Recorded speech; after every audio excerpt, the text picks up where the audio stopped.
എന്നും വെറുതെ വേസ്റ്റ് ആക്കി കളയണ നമ്മുടെ കഞ്ഞിവെള്ളല്ലേ, അതുകൊണ്ട് നമുക്ക് മുടി വളർത്താൻ പറ്റിയാലോ?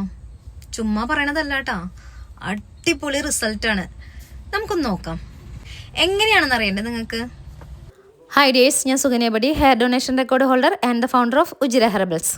നമ്മൾ ചോറ് വെച്ചതിന് ശേഷം വരുന്ന ആ കഞ്ഞിവെള്ളല്ലേ, ആ കഞ്ഞിവെള്ളം എടുത്തു വെച്ചിട്ട് നമ്മൾ നാളെയും കഴിഞ്ഞ് മറ്റന്നാ, അതായത് ഒരു ദിവസം കഴിഞ്ഞ് പിറ്റേ ദിവസം രാവിലെ എടുത്തു നോക്കുമ്പോൾ നല്ല സൂപ്പറായിട്ട് നല്ല ബാഡ് സ്മെൽ ഉണ്ടായിട്ടുണ്ട്.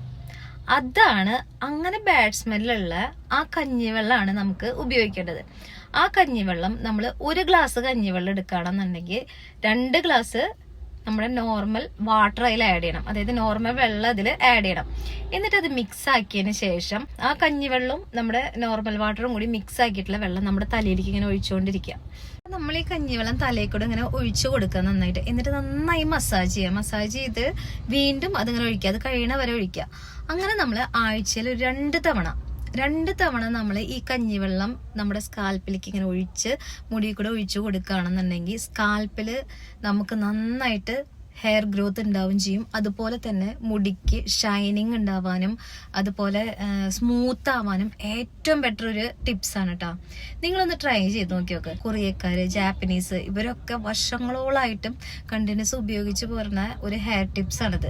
ഇതിന്റെ റിസൾട്ട് എന്താണെന്ന് അറിയണമെങ്കിൽ നിങ്ങൾ എന്തായാലും ഇത് ട്രൈ ചെയ്ത് നോക്ക്. പിന്നെ നമ്മളിപ്പോ ഇന്ന് എടുക്കുന്ന കഞ്ഞിവെള്ളം നാളെയും കഴിഞ്ഞ് മറ്റന്നാളാണ് യൂസ് ചെയ്യേണ്ടത്.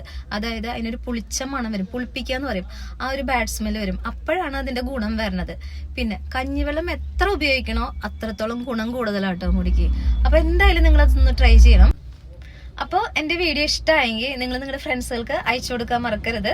അപ്പോൾ അടുത്ത വീഡിയോ കാണുമ്പോഴേക്കും ടാറ്റാ, ബൈ ബൈ.